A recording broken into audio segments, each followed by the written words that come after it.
Olá, chamo-me David, sou um dos guardiões do projeto Horta School e, para além disso, sou biólogo, sou investigador em alterações climáticas na Faculdade de Ciências da Universidade de Lisboa e também um amante da vida, pai, marido, etc. E venho-vos, e é com muito prazer que vos venho apresentar este tema que me é muito querido, de permacultura urbana, em particular o projeto da Horta School. O equilíbrio para não me perder em detalhes e mas dar algum conteúdo é este, portanto proponho iniciar com um pequeno enquadramento ao tema, depois falar-vos um pouco de permacultura, em particular a questão da permacultura urbana e terminando falando no projeto que me é muito querido e me motiva muito da Horta Focul, o projeto de permacultura. Vamos a isso. Como qualquer assunto, há um enquadramento que importa investigar. Neste caso, no tema da permacultura, duas das figuras centrais, mas a figura central é o Bill Mollison, o Bruce Charles Mollison, também conhecido por Bill Mollison, que na década de 70, na Austrália, ele é investigador, era professor, era um naturalista e com todo o conhecimento e um pouco até farto de tanta teoria e pouca prática, resolveu iniciar então agora um movimento conhecido de permacultura, começando a fazer projetos no terreno e também a ensinar toda a teoria que ele transportava deste pensamento ecológico complexo. Um dos seus primeiros alunos foi precisamente o David Holmgren, que trouxe uma componente muito também social. O Bill Mollison era muito virado só para a natureza e, portanto, inicialmente, quando falava em permacultura, vinha do termo Permanent Agriculture, agricultura permanente, mas mais tarde, com o David Holmgren, tornar o termo da conjugação de duas palavras, que era o permanent culture, portanto, cultura permanente, portanto, não focado só na agricultura, mas também trazer toda a componente social como um elemento fundamental para que a agricultura fosse permanente. Digamos que o conceito materializa-se quando eles dois escreveram este livro, o Permaculture One, e desde então tem vindo a ser desenvolvido com muitos outros autores, como estes que eu mostro aqui, a dois níveis, diria eu. A um nível paralelo, portanto, este senhor aqui é o Masanobu Fukuoka, autor do conceito de agricultura selvagem, e digo em paralelo porque enquanto o Bill Mollison e companheiros estavam a desenvolver o conceito de permacultura na Austrália, este senhor desenvolvia o conceito de agricultura selvagem no Japão, e há muitas pontes em comum, sendo a principal a questão de se basearem nos padrões naturais para incorporarem, neste caso, no sistema agrícola, em ambos os casos.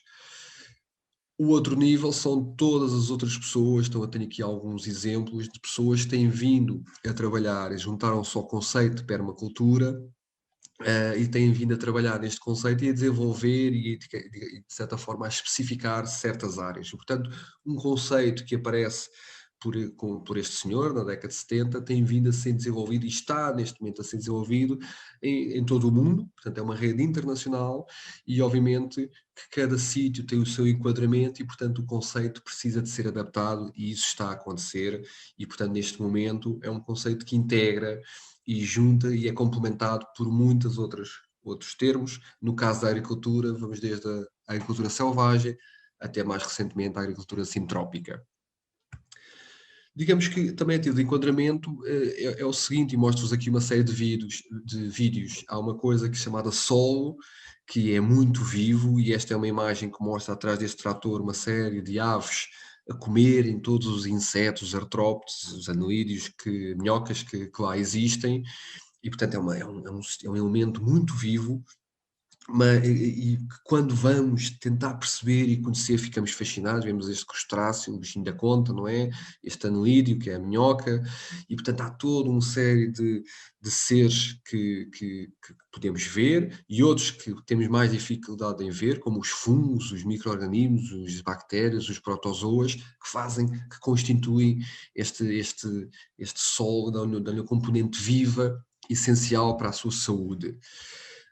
Digamos que desde a Revolução Industrial, quando começámos a ficar mais sedimentares, começámos a aumentar a eficiência da nossa agricultura, nomeadamente lavrando o solo. Porquê? Porque aí estaríamos a incorporar ar ao solo, e o ar é muito importante para as plantas respiram pelas raízes, e portanto a curto prazo tem o efeito que um solo arejado faz com que as plantas produzam mais, e portanto começámos a fazer isso, mas ao fazer este distúrbio, estamos, entre outras coisas, a destruir as camadas naturais do solo, os conhecidos horizontes. E, portanto, isto teve um impacto, está a ter um impacto, que teve que ser colmatado, digamos, que depois com o aporte de fertilizantes, de forma artificial, ou seja, algo que acontecia de forma natural, a uma velocidade se calhar mais lenta, mas de forma natural, a máquina da vida disponibilizava os nutrientes necessários para as plantas, começámos cada vez mais a trazer essa função também para nós, com custos imensos, não é? Nomeadamente petróleo, para mover este trator, mas também muitos destes nutrientes vêm de minério, e, portanto, e com outro tipo de impactos, como o facto de todas as plantas, neste caso, que estão a receber este alimento, vivem, mesmo aquelas, digamos, mais fracas. E, portanto, também por isso começaram a aparecer muitas pragas que tiveram, mais uma vez, que ser completamente tratadas por nós. Agora vemos aqui um trator a pôr um biocida, seja um herbicida, inseticida, algo que mata a vida, nomeadamente a vida que não é desejável. E, portanto, tivemos que começar também a regular as pragas, devido à simplificação do sistema, mas também à fragilidade do sistema. E, portanto, hoje uma imagem mais comum não é aquela que vimos inicialmente atrás de um trator, uma série de aves a comer toda uma série de insetos, mas é esta, não é? Não se vê quase aves, e digamos que de forma empírica podemos dizer que reflete, indica que este solo está morto.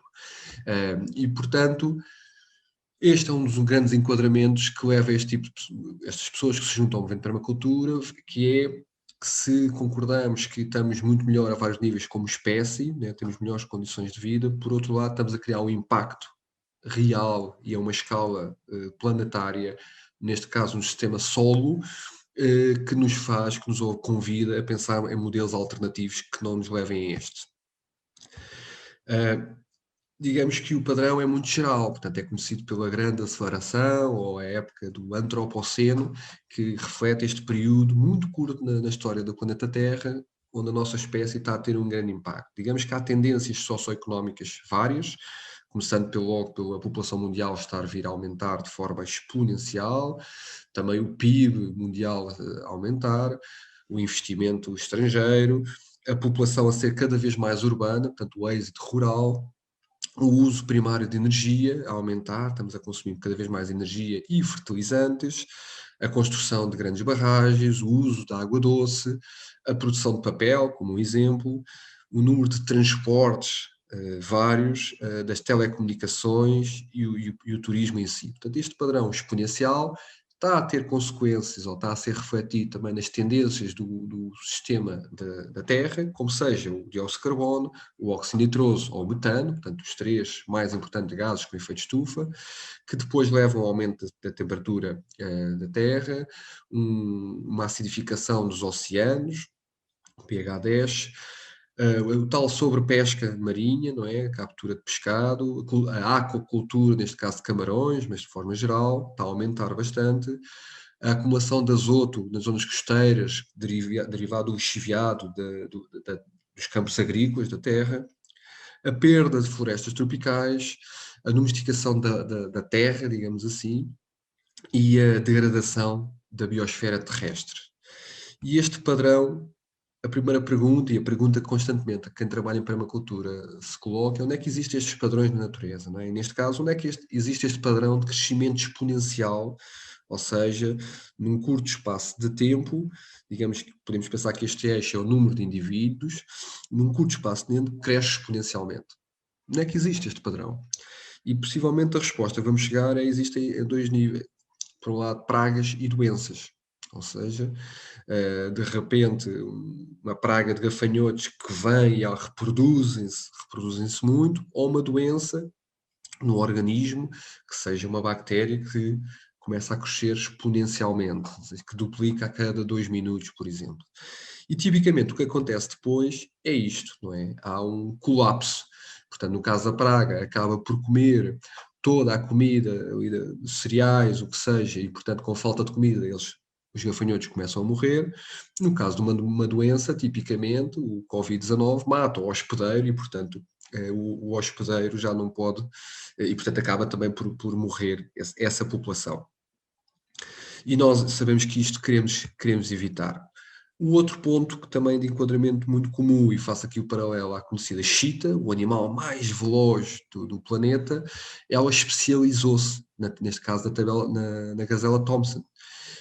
E, portanto, até há aqui uma coevolução na velocidade.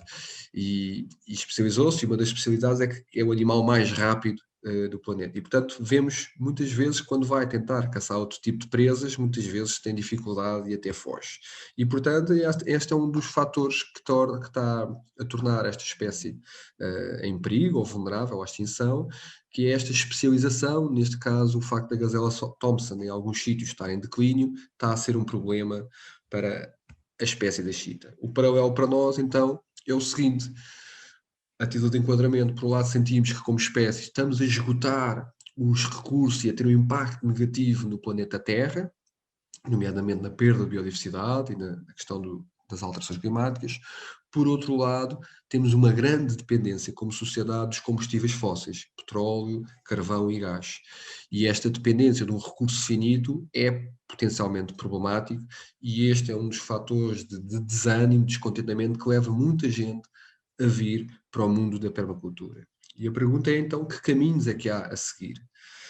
Digamos que há muitos cenários, obviamente, e muitos pensamentos, e é importante estarmos conscientes das visões das várias pessoas, porque fazemos parte de uma sociedade comum e é normal que haja diversidade de soluções, mas de forma simplista podemos dizer que há aquelas pessoas que têm uma visão mais tecnocrata, ou seja, podemos continuar a consumir e impactar que a tecnologia, de alguma forma, que está por inventar, vem resolver esses problemas. Há depois, no outro extremo, aqueles que têm uma visão mais catastrofista, mais apocalíptica, que isto mais cedo ou mais tarde vai rebentar tudo e, portanto, vai estar em causa, inclusive, a existência da nossa espécie, não da vida, mas da espécie humana. E a permacultura enquadra-se aqui, há quem chama curva descendente criativa, ou seja, algo aqui intermédio, que é, por um lado, sim, temos que crescer o impacto e a exploração de recursos, mas que temos que fazê-lo até de forma criativa, mas temos que chegar aqui a um platô de equilíbrio que é dinâmico, não é estável, não é um equilíbrio estático, é dinâmico, mas é aqui um equilíbrio da capacidade de carga do sistema que evite sofrimento, mas que seja razoável e que, portanto, seja permanente, seja sustentável. Daí permacultura, cultura permanente. Há muitas definições, não há uma definição única. Uma que eu gosto é esta: é o planeamento de habitats humanos que mimetizam as relações e padrões encontrados na natureza. Ou seja, por um lado, estamos a falar dos nossos habitats, de um sistema de design para nós, não para a vida, não está em causa a vida, está para nós, e a vida sabe como fazê-lo de forma orgânica, onde nos vamos inspirar e trabalhar com a natureza, ou seja, percebendo então esta questão dos padrões e das relações que existem naturalmente e tentando incorporar nos nossos sistemas. Esta imagem mostra este padrão circular, não é? Onde, desde o pássaro aos protozoas e aos nemátodos, estão em equilíbrio e há toda aqui uma teia da vida, mas que, digamos que a matéria circula aqui de forma sustentável constantemente.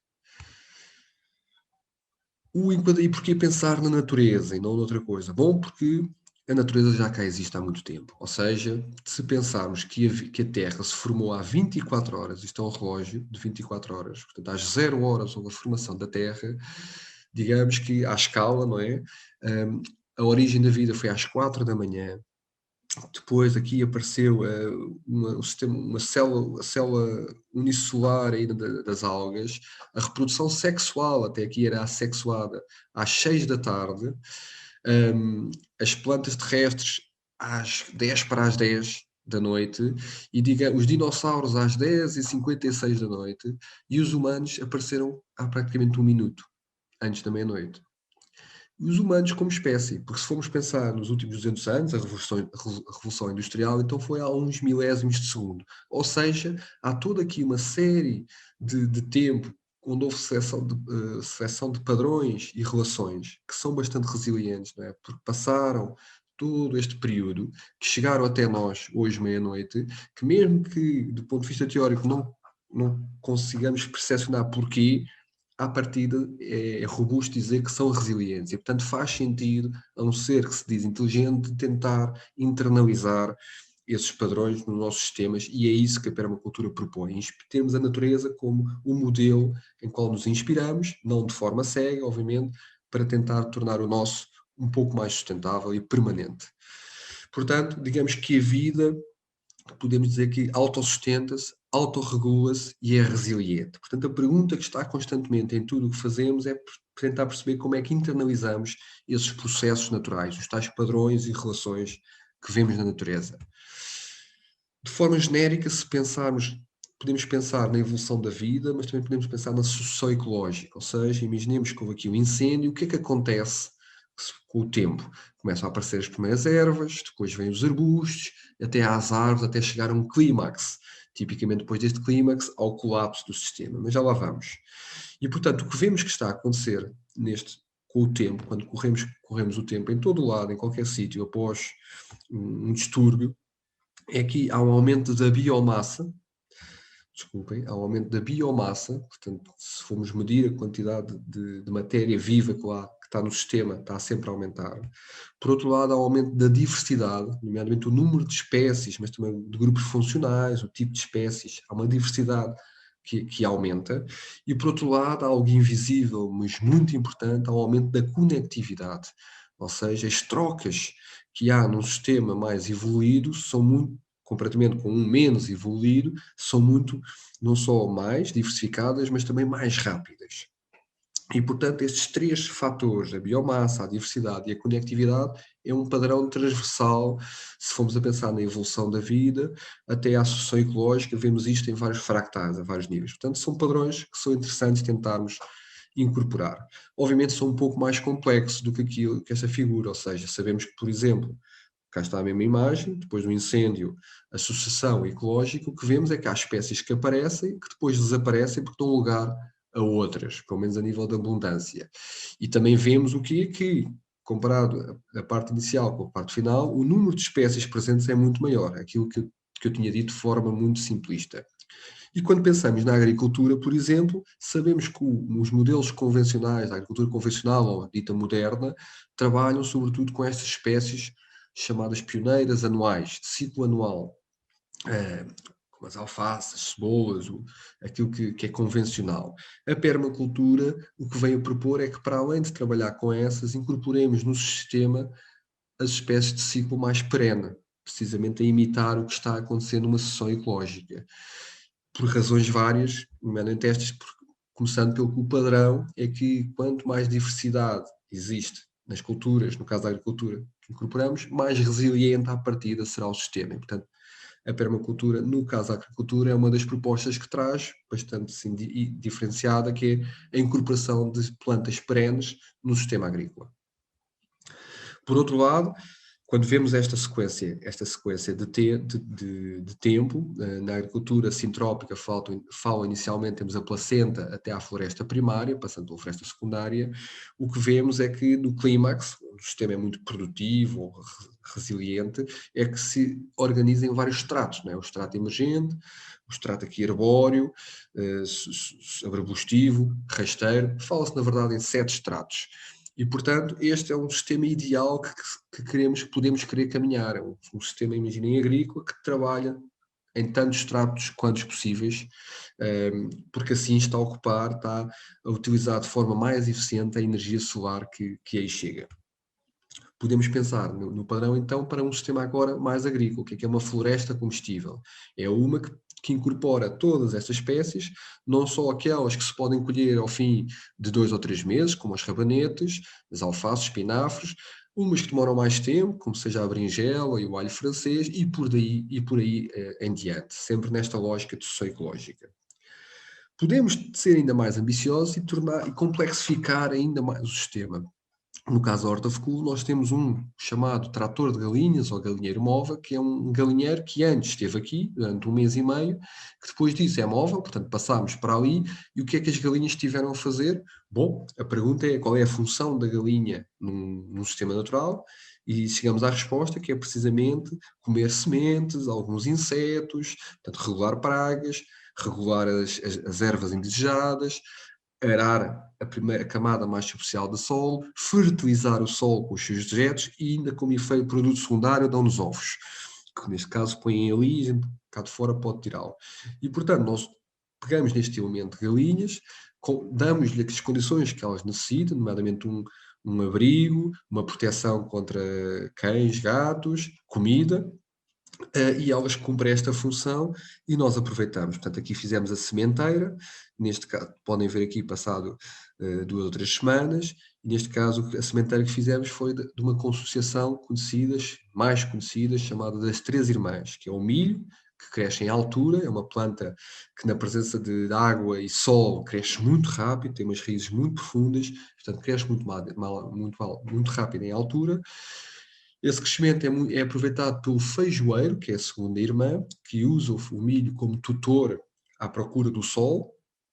Feijoeiro esse que é uma leguminosa e, como tal, as plantas leguminosas formam núcleos, nódulos na rizosfera que albergam bactérias fixadoras de azoto atmosférico. O azoto é um dos nutrientes mais escassos, tipicamente, no solo. Porquê? Porque é muito volátil. E, portanto, eles têm aqui estes nódulos onde têm estas bactérias a fixarem azoto, não só para o feijoeiro, mas têm sempre excedentes. Na natureza há sempre excedentes. E, portanto, as outras irmãs aproveitam esse azoto de forma muito positiva. E a terceira irmã é, então, a abóbora, que cresce neste estrato mais baixo, lá está, os vários estratos, aqui 3, é a altura, vertical e cá em baixo.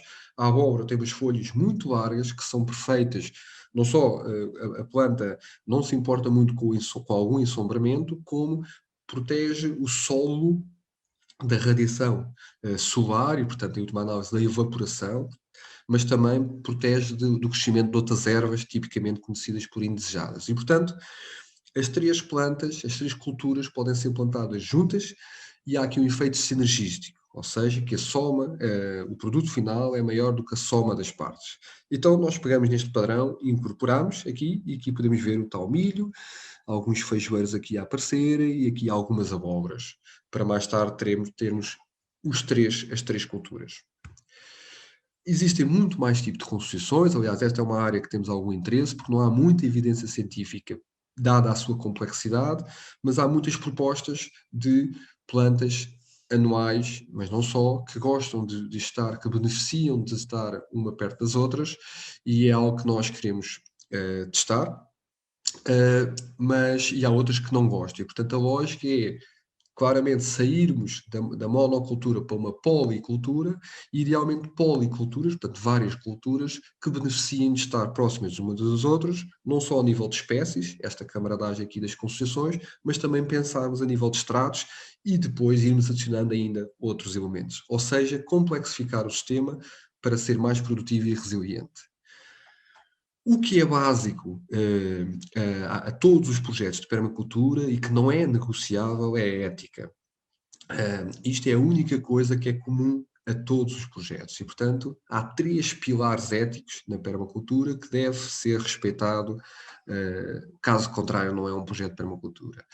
Uma delas a primeira é o cuidar da terra, portanto nós vivemos num planeta único, comum, somos uma família única e cada vez mais nos apercebemos isso com um destino comum, logo temos que cuidar da nossa casa, porque ela é finita, que tem recursos finitos, não só recursos, mas também pensamos em biodiversidade, que deve ser respeitado, porque é, em última análise, o garante da nossa sobrevivência. Portanto, cuidar dela é cuidar de nós. Por outro lado, como uma espécie social que somos, temos que cuidar das pessoas, a segunda ética. Ou seja, tudo o que tentamos fazer tem que integrar, mas também respeitar as pessoas que vão ser impactadas portanto, temos que saber estar bem uns com os outros dentro da nossa diversidade.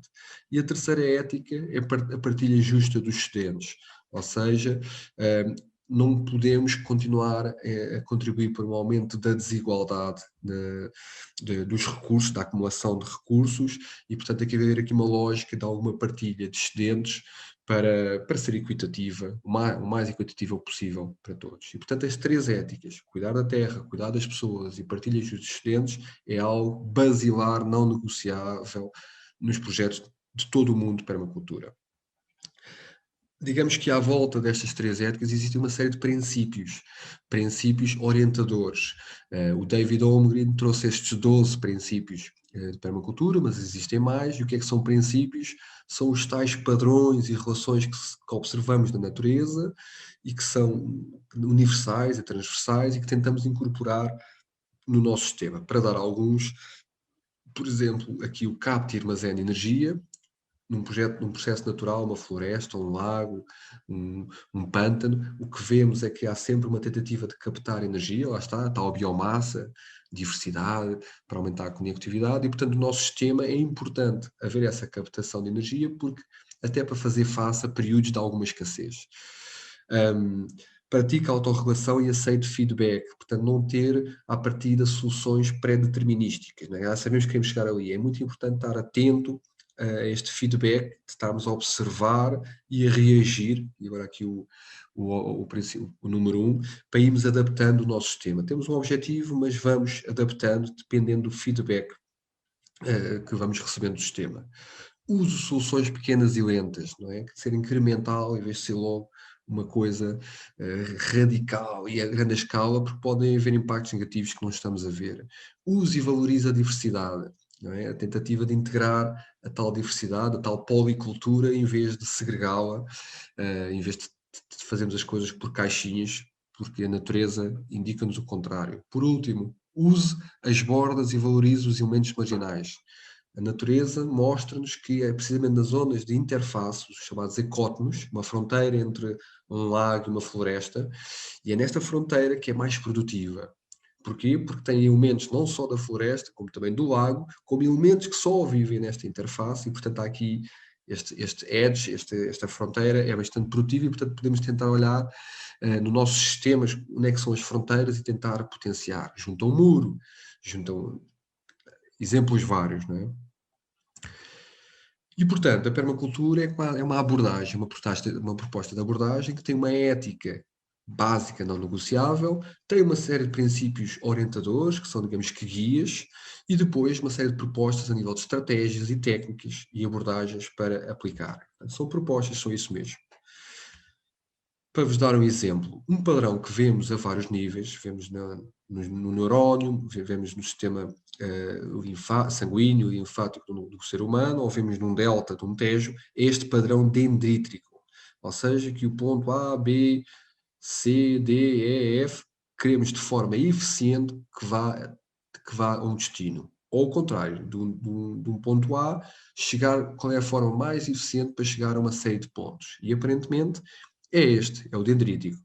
Porque sabemos que a natureza não é a melhor economista, não iria usar este padrão no sistema se não fosse a forma mais eficiente.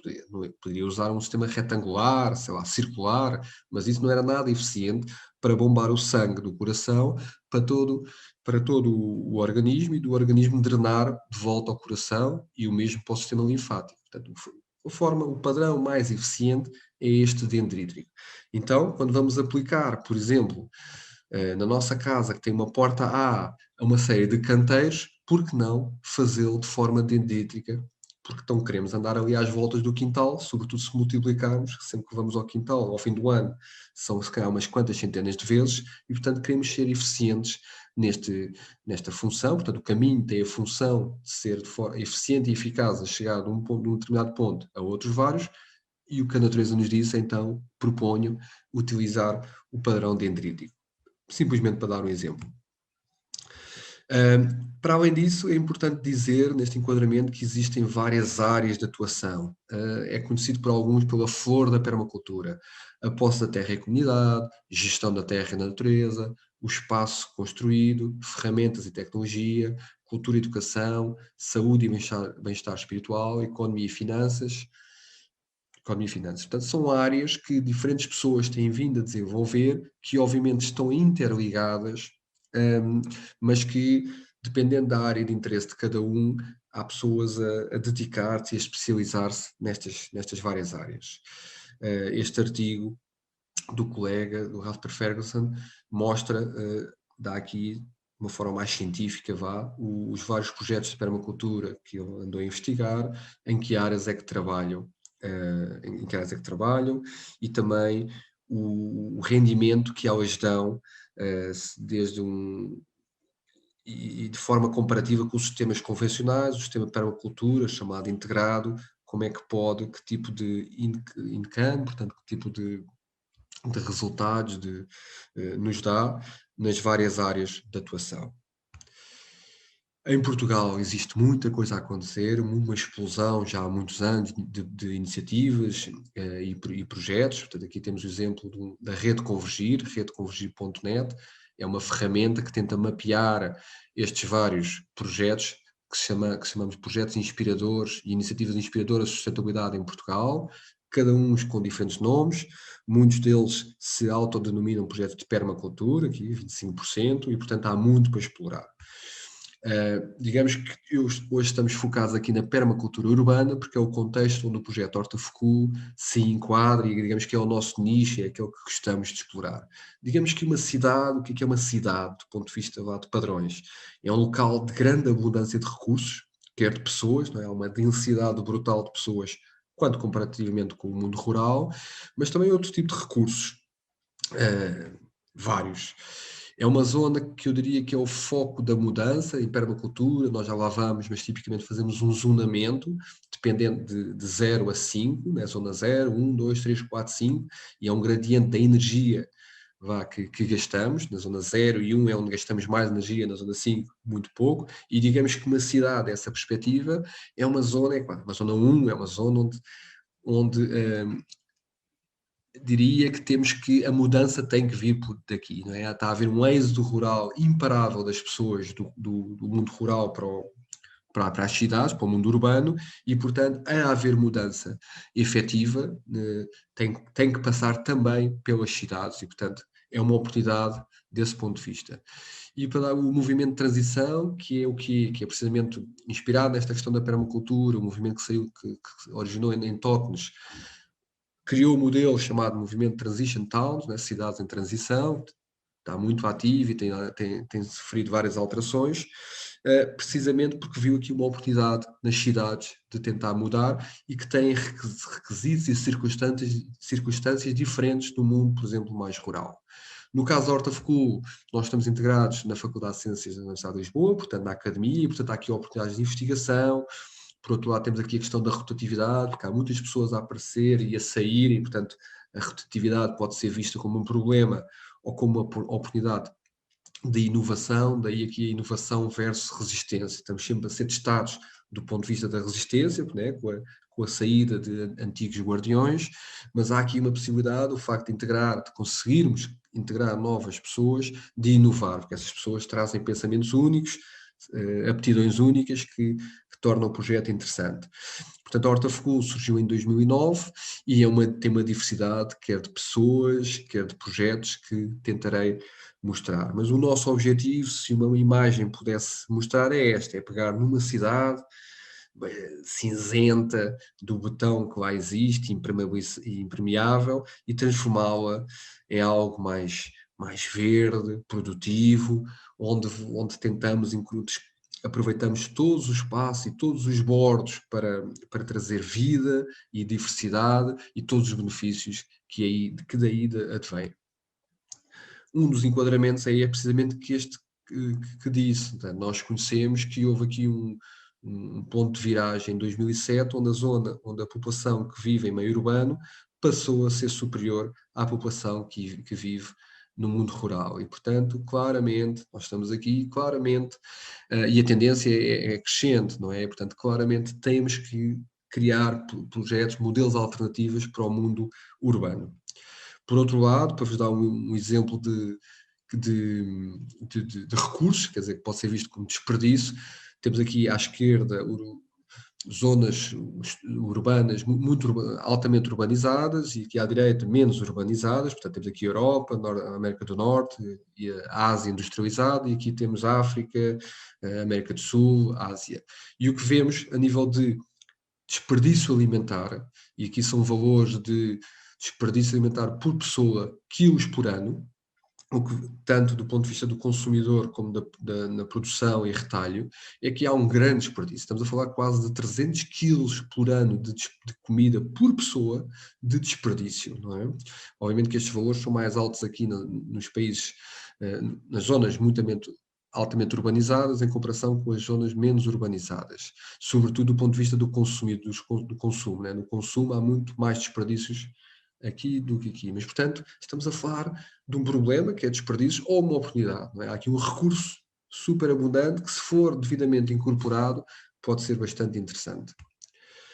Portanto, onde é que nós estamos? Estamos aqui, este mapa mostra muito este impacto da nossa espécie no mundo, não é? A quantidade de luzes que temos a iluminar a noite, e nós temos nesta zona altamente urbanizada chamada Lisboa, na Faculdade de Ciências da Universidade de Lisboa. É uma faculdade bastante grande, que tem quase 6.000 pessoas aqui a coabitarem, tem espaços verdes aqui a verde, e tem espaços impermeáveis. Nós temos a horta aqui junto a este pavilhão, aqui a horta, temos aqui a floresta, temos aqui o Permalab, portanto é aqui que nos encontramos. Um contexto histórico muito rápido, não posso entrar em detalhes, é que, portanto, surgimos em outubro de 2009, um conjunto de pessoas, quase todos eles estudantes, muito inicialmente focado na área da biologia, que começámos com este espaçozinho aqui, era um relvado, que começámos a transformar e a tentar experimentar coisas da permacultura. Os anos passados, a complexidade veio a aumentar, começaram a aparecer cogumelos, criámos então o logotipo, da aqui a Raquel, a Horta of Cool, tivemos sempre aqui a termos este espaço como um laboratório para testarmos coisas. Começámos a tentar estar mais com a comunidade, portanto, a realizar feiras na faculdade, a participar em festivais como o dos 5 Elementos, a organizar fóruns de conversa e diálogo, como aqui o Abril Conversas 1000, começámos a colaborar com entidades externas, como a Colher para Semear, do qual somos guardiões, a organizar eventos grandes, aqui estão um exemplo de alguns, onde tivemos aqui bastantes pessoas a apoiar, o Hotel de Insetos, trazer a arte, não é? Que pintámos um mural que simboliza, tenta trazer a questão do sol, esta questão muito importante, de uma forma artística, torná-lo mais visível, que um workshop de poda. Começámos a criar infraestruturas, que seja uma casa para guardarmos as ferramentas, temos um espaço, um viveiro, uma estufa, bioconstrução destes domos geodésicos para podermos dar workshops e cada vez mais a receber voluntários no projeto. Também temos trabalhado bastante com esta questão de comunicar com a comunidade, nomeadamente com as escolas de Lisboa, que nos fazem muitas visitas, e tentamos dar o nosso melhor de sensibilizar e integrar e trazer os jovens para esta questão, deste tema tão importante. E, portanto, digamos que, de uma forma genérica, quem é que participa na Horta Focul? Nós organizamos a vários níveis, mas o grupo de pessoas que, digamos, que se compromete e se responsabiliza pelo projeto, chamamos guardiões, que vêm de diversas áreas do conhecimento, a grande maioria da biologia, pela esta sensibilidade inata, mas de várias artes, e é cada vez mais diverso, e é muito interessante constatar que esta diversidade obriga-nos ou convida-nos a pensar de forma diferente. Ao longo, desde 2009 para cá, temos vindo a crescer não só a nível de guardiões, estas pessoas responsáveis e comprometidas pelo projeto, como número e tipo de projetos, não é? Sempre a crescer. E, portanto, é difícil pôr em números, mas a Horta Focul é um emaranhado de pessoas, projetos e agora de espécies e flores e cores e cheiros que muitas vezes é difícil de traduzir em palavras ou imagens. Algo que está por trás, que é invisível para quem é de fora, são as ferramentas sociais que utilizamos para nos organizar. Ou seja, com esta evolução no número de pessoas e diversidade, mas também de projetos, também nos convidou a pensarmos em ferramentas para nos auto-organizarmos e, portanto, trabalhámos aqui na governança do projeto. Para vos mostrar algumas.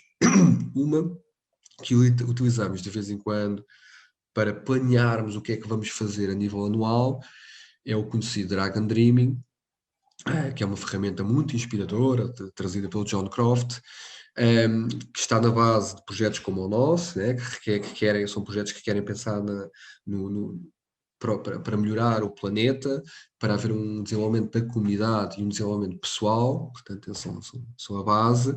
Tem uma metodologia muito própria, muito interessante e criativa, que termina precisamente no Kahoot, no tabuleiro que mostra as tarefas, mas que é muito interessante porque tem como pressuposto que, tal como nós na Horta School, que é que projetos é que vamos fazer este ano? Bom, são aqueles que as pessoas que este ano estão cá, estão motivadas e querem fazê-lo. E, portanto, começa precisamente por um mapeamento dos sonhos vários das pessoas, que muitas vezes pode ser visto como tem conflitos, sonhos contrários, mas começa com essa fase de sonhar, de pensarmos o que é que queremos, o que é que cada um quer trazer, mas também o que é que quer receber dentro do contexto do projeto Horta School.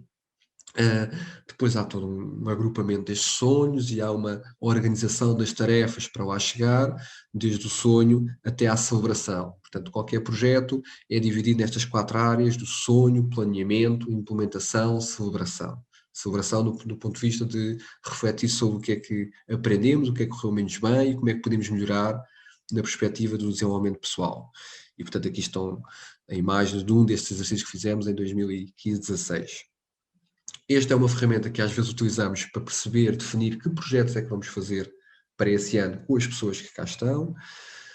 Outra das ferramentas que temos vindo a desenvolver e a criar é esta que chamamos dos 5 A's, ou seja, houve uma necessidade de começarmos a reunir de forma cada vez mais frequente, mas algo que não queríamos, e é uma característica que caracteriza os permacultores, é que querem ação e menos conversa. E, portanto, queríamos sim reunir, mas queríamos que fossem reuniões eficientes e eficazes. Eficientes em tempo e eficazes que fossem consequentes. E, portanto, desenvolvemos os 5 A's, que são, digamos, os 5 papéis, que são rotativos. Toda a gente, de forma voluntária, passa por eles. O primeiro é o que chamamos de almirante, que é quem não só convoca a reunião, ou seja, é aquela pessoa que o grupo confia que vai fazer o seu melhor para convocar a reunião e propor uma ordem de trabalhos, mas é também quem facilita a reunião para que ela seja, lá está, eficiente e eficaz. O acertado é aquela pessoa que o grupo confia que vai estar durante a reunião atenta às decisões que são tomadas e, portanto, escreve a ata, mas uma ata muito simples. Qual foi a decisão, quem é que vai fazer e quando é que vai fazer. Normalmente essa ata é o que está na base da reunião seguinte, que se faz um ponto de situação. O terceiro papel, peço desculpa, acabei de falar do atado, é quem escreve a ata. O acertado é aquela pessoa que o grupo confia que é o timekeeper, que vai garantir que o tempo acaba a horas. Ou seja, tipicamente as nossas reuniões semanais são no máximo de 1h30 e ao fim de 1h30 acabou e, portanto, ele vai apoiar o almirante, vai-lhe dizendo as horas para garantir que ao fim de 1h30 acabou. Estamos fartos, não queremos aquelas reuniões que nunca acabam, porque sabemos que a médio e longo prazo faz com que as pessoas deixem de vir, sobretudo aquelas pessoas que querem fazer coisas. E, portanto, garantir que o grupo confia que o acertado vai fazer com que a reunião acabe a horas. Atado já falei, quem escreve a ata.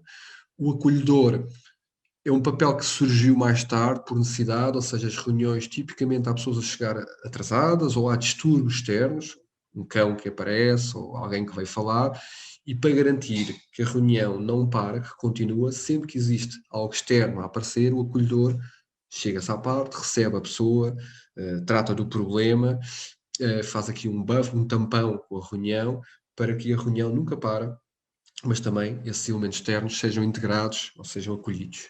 Portanto, o acolhedor. E o quinto e último foi algo até mais foi o último a aparecer, daí o quinto, que foi percebemos que neste tipo de projetos de voluntários às vezes surgem assuntos, digamos que não são bem racionais, até mais do foro emocional, potenciais conflitos que vão aparecer entre as pessoas.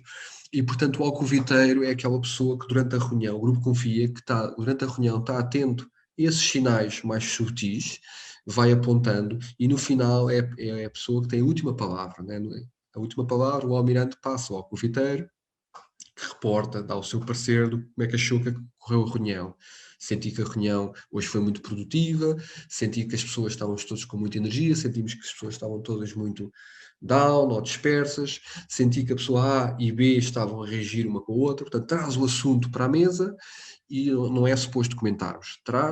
O grupo confia que a pessoa vai fazer o seu melhor para trazer, não quer dizer que seja certo ou errado, simplesmente torna visível às vezes assuntos que são invisíveis, e isto foi uma forma até de tentarmos evitar conflitos. Portanto, estas são os 5 As, e portanto, nós, a nível de governança, digamos que seguimos um sistema de sociocracia ou holocracia, no sentido que dividimos por holons, esta figura, a castanho são os projetos, a verde são os guardiões, são as pessoas, não é? E, portanto, existem muitas pessoas, cada pessoa é guardiã de um projeto e apoia outros tantos, projetos ou eventos, e, portanto, isto são, digamos que, holons, não é? Cada projeto é quase um grupo de trabalho.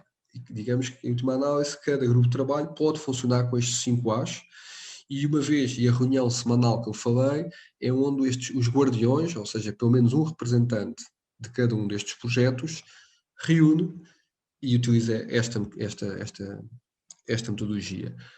O Dragon Dreaming, aquela ferramenta de planeamento anual, serve precisamente para perceber que projetos, que bolinhas castanhas é que vamos querer trazer, potenciar este ano. E, portanto, esta imagem dá visibilidade a algo que acontece constantemente, mas que é invisível, que é estas relações entre pessoas e projetos. E digamos que é um modelo assim holárquico. Para vos dar alguns exemplos, por exemplo, um dos projetos é aqui a Banca da Dádiva, que é suportada por 2 ou 3 pessoas. O que é a Banca da Dádiva? É um pequeno, isto agora já está diferente, uma pequena banca que está no local central da Faculdade de Ciências, onde nós pomos o excesso de recursos que temos, a tal terceira ética, partilhar excedentes, como plantas, composto, e as pessoas que utilizam a faculdade vão lá, levam e deixam o que quiserem de forma voluntária. Portanto, é uma forma de partilhar os excedentes com a comunidade e, em certa medida, recebermos algum dinheiro para comprar ferramentas, etc. E é um projeto muito pequenino. Para dar outro exemplo, o grupo de trabalho das escolas, trabalhamos ao longo dos anos com várias escolas. Aqui isto é um exemplo mais inspirador, onde fizemos uma espiral de aromáticas com as crianças, medimos e fizemos uma horta em mandala, ensinámos as crianças a fazer o sistema de rega, a cavar, a tal questão do compasso da plantação e as consociações, e as crianças é que fizeram, é que plantaram, e portanto gostamos muito, temos partilhado muito excedente do ponto de vista de apoiando muitas escolas das redondezas a fazerem hortas como algo complementar à sala de aula, e levar as crianças da sala de aula para os recreios para trabalhar e conectarem com estes ciclos e padrões naturais. E no final, quer dizer, fazemos sempre um convite à comunidade que vêm plantar árvores, vêm ajudar, vêm ver, vêm observar, as crianças é que guiam. Fizemos também um compostor para as crianças trazerem os recursos das cantinas, dos bares, os resíduos verdes, e compostarem e incorporarem na horta, e fazemos sempre uma sopa, onde elas repetem a sopa, e é uma grande celebração que nos dá muito alento.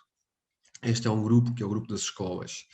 E, portanto, também há um subprojeto que é o Permalab, que é um laboratório que surgiu para trazermos esta componente mais científica, não é? Começarmos a fazer este contributo ao mundo da permacultura, ou seja, trazer evidência científica, e, portanto, aqui é um sítio onde tipicamente trazemos propostas da permacultura e testamos com o método científico, no sentido de perceber, de trazer algum conhecimento. Muito obrigado pela vossa atenção. Isto é um projeto de muitas pessoas, como eu espero que tenha ficado claro. Tenho tido a sorte de fazer parte, mas é um projeto que tem muito para dar, tem vindo a andar, mas sobretudo que sentimos que todos que temos aprendido, temos tido a oportunidade de aprender, e estamos constantemente a aprender sobre o que é isto da permacultura. Obrigado.